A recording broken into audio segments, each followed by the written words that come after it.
Gentlemen in the house, ameingia mwanadada maridadi na ni mrefu mwenye shingo ya upanga. Sasa na shingo ya upanga. Diana Kemunto, karibu sana kwenye studio. Asante. Mambo vipi? Niko poa. How you doing? I'm fine. You look very pretty. Just like you. Oh yes. I saw you tulikutana kwenye event ya Consumer Choice Awards. CC Awards. Tuambie tukutana wapi? We met in the ladies. Yeah, in the ladies washroom. But I was like, this is her. Na ananiambia, this is you. Na pale ndio tulipangia interview. Tangu hapo uko aje? Niko salama mimi labda wewe. Niko sawa. How you doing? Na kwa kifupi tu umweleze msikilizaji wewe ni nani and what do you do? Kwa majina ni I'm known by sKemunto, but naitwa Diana Kemunto. Jina ya tatu ni ngumu but Ni gani? Si ngumu sana, ni Nyamwea. Wewe ni mtoto wa Nyamwea. Unajua Kikisi? Talk to them. Wanapenda sana Radio Maisha. Bwairire vya ngoro kuke Diana Kemunto koru gusi friends. Kiamu kama. Sasa hapo umesema nini? Mimi jina yangu ni Diana. At least that part I know. Where I'm coming from in Kisii. Yeah, and the constituency. Kwani ume grow up wewe Diana? Pali kwingi, Kisii, Nairobi. But most part of my life nime grow up in Nairobi. Okay. Yeah, so ndo maana najua streets. Wewe. Na umejileta tumeingia. Wewe unafanya nini mjini? Nafanya mambo mob. Nauza nguo, nauza manyumba. Nauza cereals. So vitu mingi tu. Biashara nyingi sana. Siku za hivi karibuni you've become very popular on the internet. And nyingi zimekuwa sehemu za controversy. Ni kitu ambacho ulikipanga kwa sababu mimi nataka kujibrand kuwe hivi ama imetokea tu?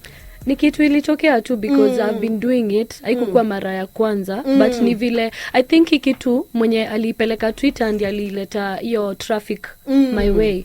Ilikuwa tu normally nauliza watu maswali Instagram, how are you feeling, umechitiwa leo? Unaona? So hizo maswali tu, and then hii nayo ilikuwa different. Nilipost tu confessions and then But mimi sikujui hata before. I know you before this. Na kukumbuka kwenye samahani, wakati ambapo umetrend zaidi ilikuwa ni ule wakati wa wasichana City Girls. Yes. That one. Yeah, hiyo ilikuwa ya 2022 na 2023. So kuna watu wananijua from way back. But hii ndio imenileta kwa limelight sana. Yeah. Okay. Mambo ni mengi na maswali unajua ni mengi. Yeah. Umejitayarisha kidete. Yeah. So this girl has been amekuwa akitumia sana TikTok. Yeah. Pale ndio watu wamekujulia zaidi. Yeah. Ukileta story ya City Girl. Are you a City Girl yourself? Yeah, I was a City Girl.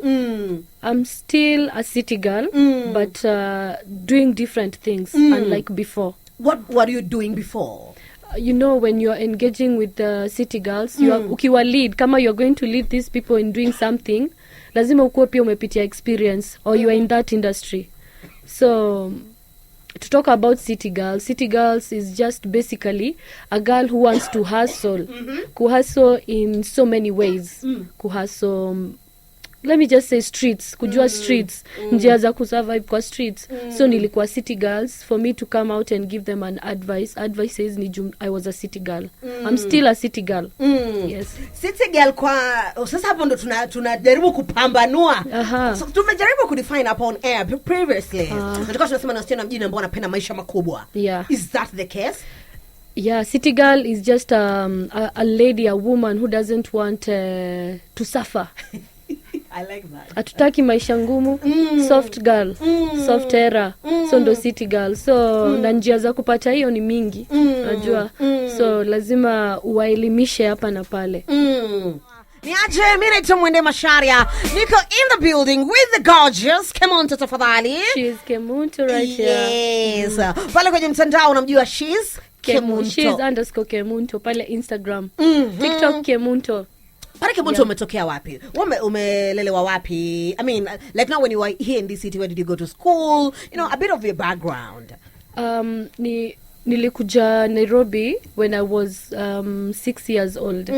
And tulikuwa tunaishi pale Gashie, place called Gashie. So nimesomea Gashie primary, nikaenda high school Gashie High Mark School. Nikatoka hapo nimeenda shule nyingine hata nimeisahau. Iko hey. Hapo ulisomea nini mpaka umesahau? Nimesomea shule 4. Form 4 shule 4. Kwa nini ulikuwa unatoka shule moja hadi nyingine? Because sikuwa naelewana na walimu. Hii story ya kuchapa wasichana shuleni nilikuwa napingana na wao.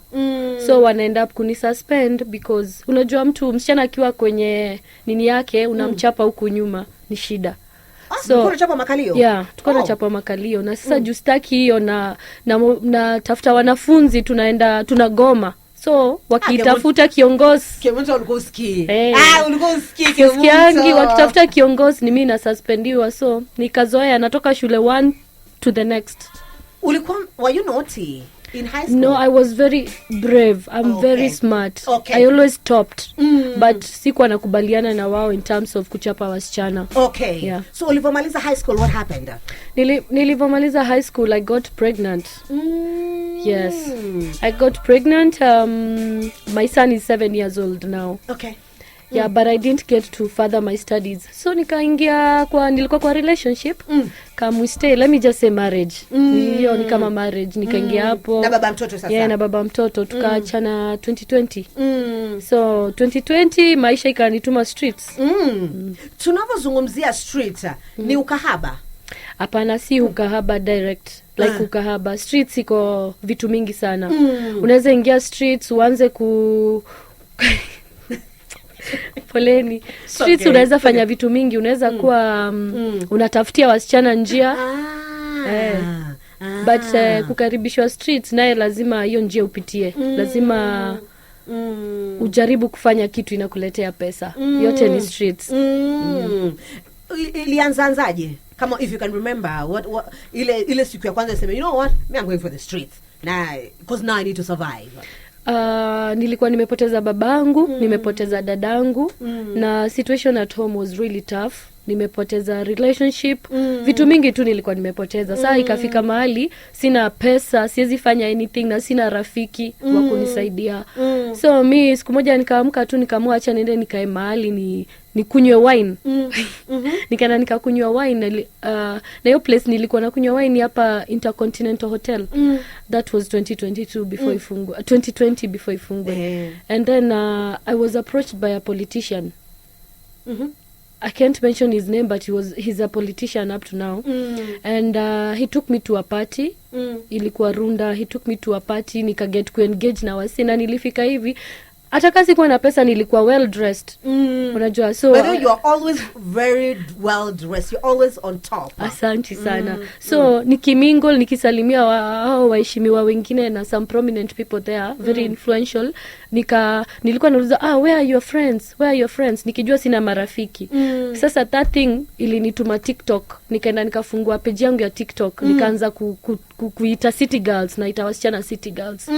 So nikijua hapa naweza connect huyu kwa huyu mtu. Aomoke hivyo. Aolewe ama kitu imfanyikie mzuri. Bora kupata pesa. So kwa ufupi ukaanza kuleta wasichana pamoja ili kuwa connect. Nilifungua TikTok alafu nikafungua WhatsApp group. So nikafungua WhatsApp group nikaziita city girls. Kuzita city girls nilikuwa nikiitwa hiyo party, nikiitwa na huyu governor akiniambia kujeni tuende sherehe mahali na naita wasichana nawaambia you might get a husband through this. Ama destiny helper kitu kama hiyo. So nawapatia namba ama naenda na wao na waacha huko hivyo. Ukuogopa, unajua wakati ambapo umeanza kudeal sasa na politicians na biashara kama sampuli hii, you know, ukuogopa kwamba watu wakijua itakuwaje? Nilikuwa naogopa, lakini nikiangalia life yangu hakuna kitu wanaweza chukua. Nilikuwa naangalia nyumba, hata sikuwa na nyumba ile naweza sema nyumba ya maana, sikuwa na chochote. So nilikuwa nasema penye life yangu imenifikisha, hata mtu akaweza taka kunifanyia maovu ananisaidia. Nilikuwa na suicidal thoughts. So I was so okay with anything that comes. But God aliturn your situation around akanisaidia in a way. How did God help you? So this man that I met alinichangia life. He took me from that house where I was living. Akanipatia pesa nianze biashara. Pesa ngapi? 650 hapo 1000. Nianze nayo life. So nilichukua pesa nikahama kwa hiyo nyumba penye mtu ajui. Nikaenda nikanunua vitu za nyumba. Si vitu posh hivyo, lakini at least zenye mtoto wangu hata anapata place ya kulala hivyo, unajua. Na nikafungua clothing business inaitwa Colors by D. Okay. So umeacha mambo ya City Girl ama bado upo undani? Let me explain a bit about City Girl. So City Girl ni just a platform I created for motivating these young women, because the reality of life is that these things are out there. Kuna wale wanafanya hii for survival. Kuna watu they sleep with men to pay rent, pay school fees just for survival. Kuna wale wanaenda hivyo because they want a relationship, they want a husband. Na kuna wale wanapitia vitu mingi, unapata wamepatana na magonjwa hapo, vitu mingi tu zimewafanyikia. So I created that platform to help and nurture these women. I'm young but na deal na watu hadi wako 30 plus. To advise them, niwaambie streets iko hivi, if you go there is caution you need to take when you're on the streets. Okay. Yeah, so basically kuna watu wako ndani, they do 1 to 3 aside these hook up. Let me just say hook up. But the platform was not necessarily created for hook up. Okay. Ilikuwa ya kusaidia tukuje tu pamoja, we do something. Okay. Iweza kuwa unataka mbaba sawa, but we do something. Tujielimishe sisi wenyewe hapo ndani. Okay. Yeah. All right. Hapa napata jambo. Wacha turudi na Kemunto kama unavyosikia mwenyewe. Mambo hapa ni ya City Girls. Kiwango cha pesa ambacho ushaipata kikubwa zaidi ama ni hiyo 650? Okay. Siezi zicombine but Okay. imekuwa 650 narudi to 500 Okay. hivyo. Lakini in terms of kuambiwa utabaiwa property or something ilikuwa more. Okay. Yeah. Na ulibaiwa? Nilibaiwa lakini kalienda. Ilibaiwa nini? Si nilinyanganywa. Nini? Si shamba. Shamba. Ilikuwa ya ngapi? Ilikuwa 1.8. Mlipoachana? Ni hata tukao tuna date ilikuwa out of goodwill, si by force. Haikuwa by force, but sasa ilifika mahali akakuwa zile za wewe ni kama utaki relationship, you are shy to walk with me, you are unajua hizo vitu. Alikuwa mbabas. Alikuwa 40 something, hakukuwa mbaba hivyo. I was young, I was around 23 4. So alikuwa naona siko ready for commitments and everything. Na nilienda kupiga simu kuulizia shamba yangu, nikaambiwa ilienda kitambo, I don't have a land. But iko tu sawa. Leo ni leo. Asema kesho DJ, una nini wewe? Kuna 650? Utatoa 650 leo. Sasa tukirudi kwa Kemunto. Tulikuwa tunazungumza hapo awali maisha yako, na tukafika mahali ambapo juzi sasa kupitia platforms zako ambazo zimegrow kweli ukawa what was the topic mpaka watu wakaanza kukufanya hizi confessions? Kuna kitu inaitwa NGL. So it's an app you download and then up under that inside kuna send me anonymous messages, send me confessions, send me. So nikaenda kwa category ya confessions. Nikaandika leo mpoa wako anaitwaje, hivyo tu. Mpoa wako anaitwaje. Sasa si madems wakaanza kutuma hizo chali yangu anaitwa Kevin nani James nani. But wewe unawajua hawa wasichana? Si wajui. So ilikuwa anonymous. Normally naikanga hiyo ya ask me a question, so naweza jua accounts zenye zimetuma message hiyo ya Instagram. So hii nyingine ilikuwa tu confessions. So mmoja alituma confession akasema chali yangu anaitwa hivi na hivi na hivi na alinipea ugonjwa, but si kuipost. Ikafanya ni reflect back to the confessions nilikuwa nazo. Nilikuwa na hizi confessions from last year nimeziweka. Okay. Sikuwa hizi release juu nilikuwa na feel my platform is not enough. Nataka watu wajue what's happening but it's not enough. I reach a lot of people. So nikaziekanga tu nikasema one day nitazitoa tu nielimishe watu what's going on out here.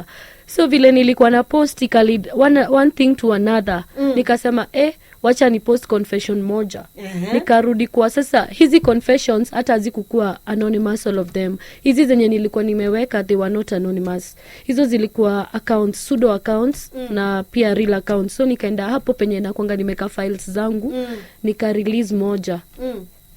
Zikaanza kuteremka tu. Hiyo release ya kwanza yenye nilipost ilikuwa about 6 ladies wanaambukiza men ugonjwa willingly wakijua. Okay. So nilieka hiyo alafu zingine zikaanza kukuja. So the ones that followed hizo zilikuwa sasa from these people recent. Okay. Si hiyo moja ya kwanza ilikuwa ya before. Ya mwaka jana. So hizi zenye zilifuata zote zilikuwa mpya. Watu wakaanza kuongea. Kemunto hide ID. Nataka kuconfess. Lakini usinianike, nikamwambia sawa. So mimi ana confess na cut jina yake na post. Sasa ukawa unazipokea kwenye DM sasa. Zipokea kuna mingi hata sijaview. Nilipata that same night nilipata 3000 messages. What? Sasa siwezi enda one by one nijue wanasema nini, but I know kuna confessions mingi hapo ndani. Zikati ya zile ambazo ulipost, which was most ilikushtua na kukushangaza hata wewe? Okay, there is this lady mwenye aliyekuwa kwa rituals and then she got pregnant and then her womb was used for sacrifice. Akapata HPV, akapata HIV. Hizo vitu zote kwa mtu mmoja. Msichana tu, but sahi maisha yake iko poa. Alifanywa delivery hivyo. Deliverance. Yeah, deliverance hivyo. And I think ako poa sahi. Alikuwa ananiambia kitu ilimuhapenia last year. Okay. Hapo kwa rituals alifanywa nini? Kama ni kitu ambacho inaweza kusemeka kwenye radio. Unajua unajua history ya ma sponsors kukuweka kwa life insurance. Anakuchukulia insurance for maybe 5-10 million. Na anakuweka poa life poa, and then anajua within maybe 1 year or 2 your pesa ime triple. So within that 1 year or 2 unafaa kuwa umesha dedi. Ndio akule hiyo pesa. Apewe hiyo life insurance. Hii Nairobi. Yes. Hii Nairobi. Watu wanachukulia insurance. Wow. Ni So Mkenya, aliyemchukulia ni Mkenya? Yeah, ni Mkenya. Alimchukulia, alikuwa amekuwa kwa life insurance. Alafu so na bado mtu alikuwa kwa ritual. So ilifika mahali they wanted a baby. So na damu yake ilikuwa, let me say, fresh. In a way that nika virgin. So and damu ya virgin inaweza fanya vitu because it's very pure. So akapata ball na huyo akapata miscarriage na akapelekwa hosi yenye huyo sponsor alikuwa anataka. So ndio hiyo womb itolewe. And akapata HIV na akapata HPV. Wow. Wakati ambapo hizi confessions zilikuwa zinafanyika, some people, your name was going, ndio ilikuwa inatembea sana. Watu wakawa wanadhani ni wewe ndio unasema hivi vitu. Ilikuwa affect aje? Kwanza unajua watu walipatililia history ikiwa ni kama episode 2. Tulikuwa tushafanya previous one. So when I think whoever saw these stories ndi akapeleka, because I believe ilitoka from Twitter ndo watu wakakuja. Alipatililia ikiwa the best part imeshaisha. But mentally I'm not okay. Even right now I'm not okay. Reading those stories, they are traumatizing me. Unasoma, unaogopa, unatamani tu kuokoka. Vitu mingi tu unatamani uchange tu life ya wasee. And that's why this thing imeni lead kwa direction sikuwa idhania nitaweza fika. To change this city girl life. Because I'm the same person. Nilikuwa na preach nini? Watu waende kwa streets. And I'm the same person. Nimerudi nimewambia hivi ndivyo kuko streets. So I think through my platform you get to learn both sides. You get to learn ukienda streets, this is what to expect. Umesema umefikiria kuokoka. Inakufanya tu unakuwa traumatized, unaambia God, hii ingekuwa mimi, because mimi pia nimekuwa kwa worse situations. Nimekuwa kwa hizo stories ni kama karibia unaenda. But God akani pull out of those situations. Na that's what makes me think God akona purpose. Na lazima ni make sure nimefanya kitu.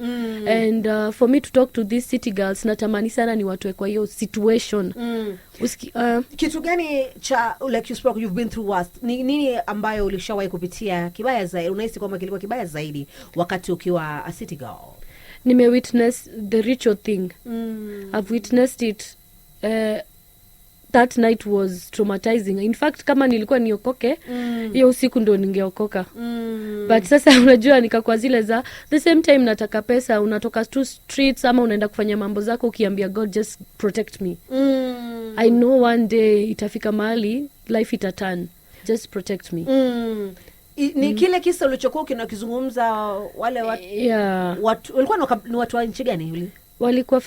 Walikuwa wengine ni West African lakini wanaishi Europe.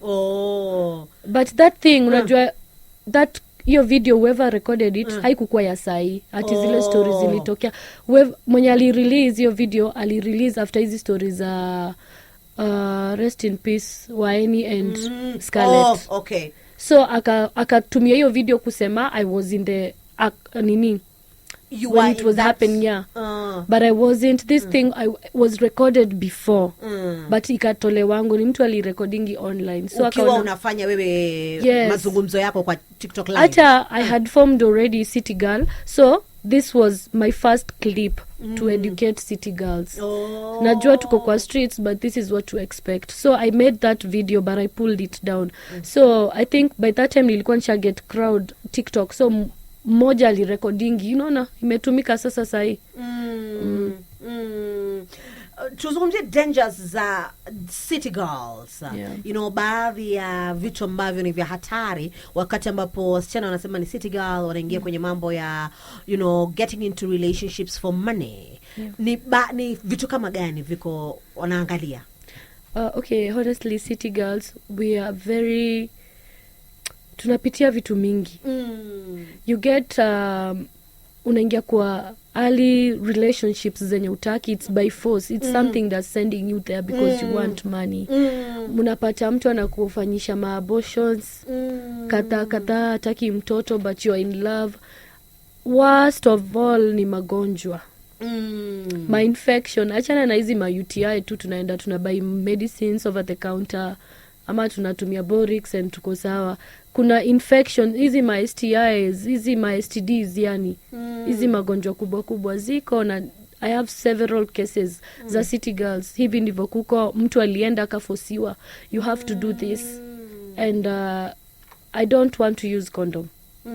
You are in the middle of nowhere. Utafanya nini? Mtu anakuambia hivyo. Okay.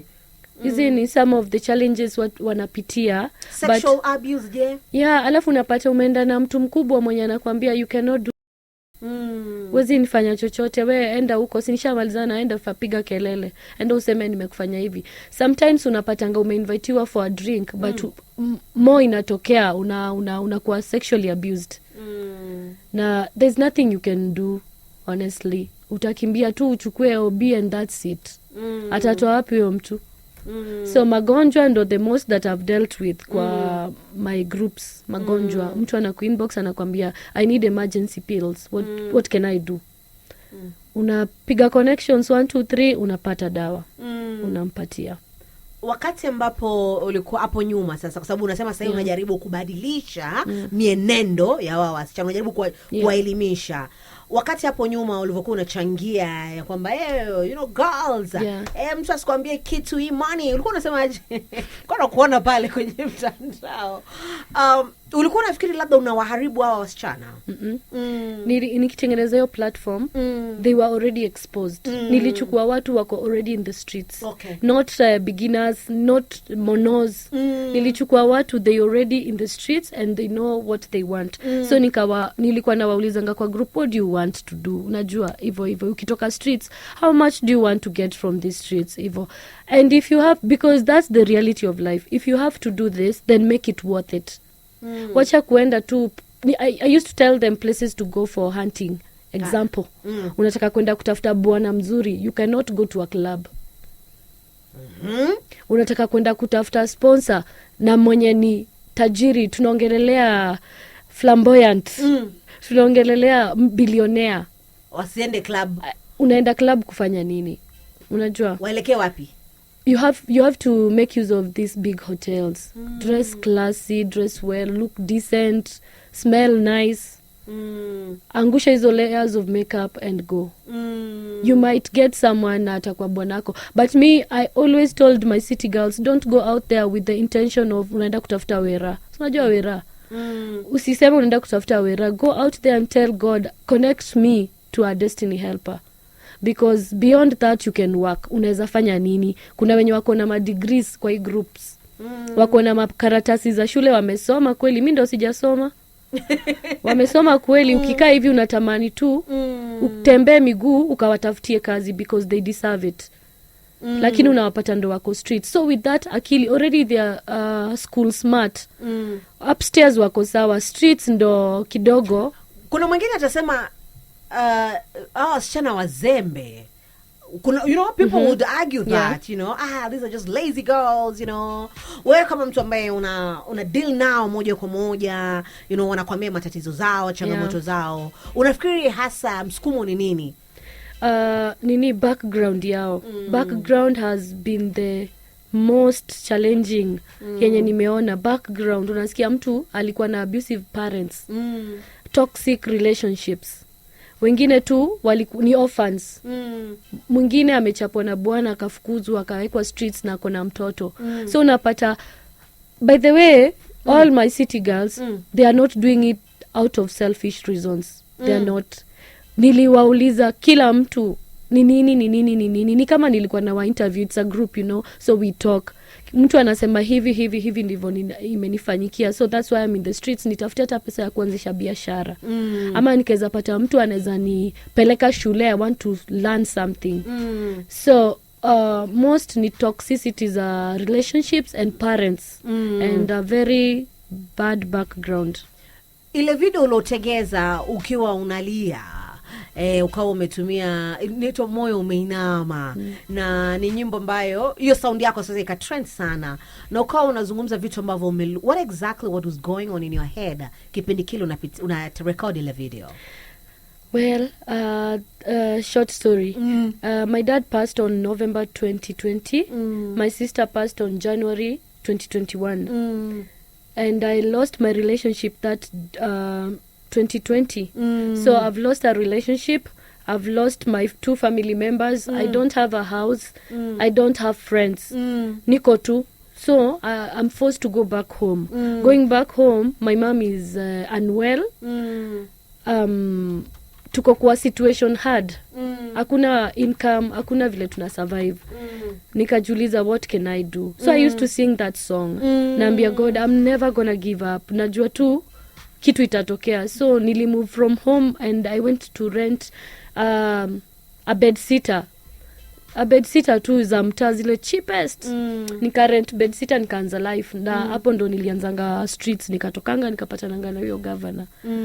So governor, yeah, I wrote that it was just a highlight of my story, but nikienda deep, it's not something light. Okay. I was in a very abusive relationship. And nime lose vitu most, even to a point where my son was taken because singem take care. Alichukuliwa na nani? Babake okay. Was he's stable enough, so alimchukua. And you know the things, madharau hapa na hapa, wewe bado una pesa, tafuta pesa uchukue mtoto. And I understand that very well. Hiyo ikaniambia, unajua nini, hakuna mtu atakusaidia kama huwezi jisaidia. Nikatoka streets, nikaingia streets, nikaanza kutafuta pesa. And within 1 year nilikuwa nishapata mtoto wangu back. I was able to provide for that boy. Yeah. Kemunto, ukiangalia maisha yako kupiga darubini, siku tuseme labda za miaka 5, miaka 10 ijayo, unatamani kuwa nani? I live by the day, but I would love to be a greatest woman in this world. I want to empower women. I want to build an organization, a foundation that can help these women, abused ones, you know, stigmatized people, just orphans, even too. I would love to have my own foundation to help these people. So in 5 years, maybe less than 5 years, I'll be somewhere and I'll be able to help. Nilikuwa nakuuliza off air, ushawahi jaribu modeling? You know, you are tall enough, mwili wako unakaa, actually modeling unafaa kabisa kuwa katika hii idara. the time I went for modeling, a friend took me there. The first question I was asked, are you a mother?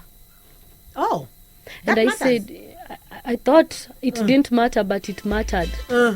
And I said yes, because nyashi yangu niko na stretch marks. So I was a bit uncomfortable kuvaa bikini, because that day it was showing body through using bikini. So singeweza kuonyesha my stretch marks kwa kalio langu. So nikaulizwa, are you a mother? Nikasema yes. Akaniambia kwanza line ni kama tumewekwa line ya wamama wenye wako na watoto na line nyingine. So ukienda hapo ndani unauliza, are you a mother? Unaambiwa yasimama pale. Ala. Tulisimama, wewe giza siliingia. Si tukaenda home. Mkaambiwaje? Hatukaambiwa anything, tulienda home. So unasimama, in short nika kukwambia just go. Hakuna nini yako hapa. So unasimama hapo, unaangalia ma models kina Rubaby pale. Unawatamani tu, lakini you can't do anything. Unaenda home, unajiambia that was not for me. Okay. Let's try the streets. All right. Hivi sasa uko na sponsor? Sina sponsor. Okay. Sina sponsor kabisa, but ako wapi? Wanasikiza? Wanasikiza. Na kusikiza wanasikiza kabisa. Sina sponsor. Ni mimi tu, me and myself. Sina boyfriend. Sina hata boyfriend huna? No, I don't have a boyfriend. I've not had a boyfriend since 2020. Okay. Umekuwa tu na? Nimekuwa na friends with benefits. Asante. Friends with benefits, unajua vitu zingine pia. Siwezi sema nimekuwa celibate for those years. But sina boyfriend hata sahi, sina mtu yote. Kwani unataka mtu aina gani? I just want a man who knows God. Number one. A man who can lead me to the direction I want. A man who can build me. Okay. And a man who won't come with suffer. Unataka sponsor? Kidogo, unajua mtu acha nikwambie mwende. Mtu atakuja upate boyfriend alafu rudi kumcheat because amwezi kula nyama kila siku. Why? I don't want to cheat on my husband. I don't. So to save that, wacha mwanaume akuje kama akona kakitu, at least ako juu yangu. Ako mahali 3 stairs above. Hiyo sitamcheat. Hiyo utamcheat. But hii ingine tu akweshwa. Tell people how they can reach to you, Kemunto. Kwenye mitandao ya kijamii. Okay. I'm on TikTok and I'm on Instagram, but so on Instagram I'm called she's_Kemunto. She's Kemunto, and on TikTok Kemunto. But on my Instagram there is my number there. You can reach me through my number, which is 0768921769. Yes, wababa na wamama mmekaribishwa. Governor. And also, if there is someone who knows, who has connections, unajua connections pia muhimu. Connections, I really want, I'm in the process of registering an organization. Okay. So if there is someone out there who's listening to this, and maybe you don't know how to help, uko na pesa, mimi niko na platform. So unaweza kuja, you reach me out tusaidia hawa watu. Okay. Yeah. Thank you so much for being vulnerable enough to share with me your story. Nakutakia kila laheri. Watu uko kwenye mitandao wameongea sana. Inakubother what they say on the internet about you? I have been trolled, mi ndo mgonjwa and everything. But it doesn't bother me as long as I know myself. And as long as I know I had a message that I was putting out there for people to be. By the way, wanaume mjichunge sana, pia wanawake tujichunge. So that was my message, my main message, tujichunge as much as we are doing these things. Okay. Caution, take caution, ama umeze dawa maisha yako yote. Habari ndio hiyo. Thank you, Kemunto. Thank you so much, Mwende.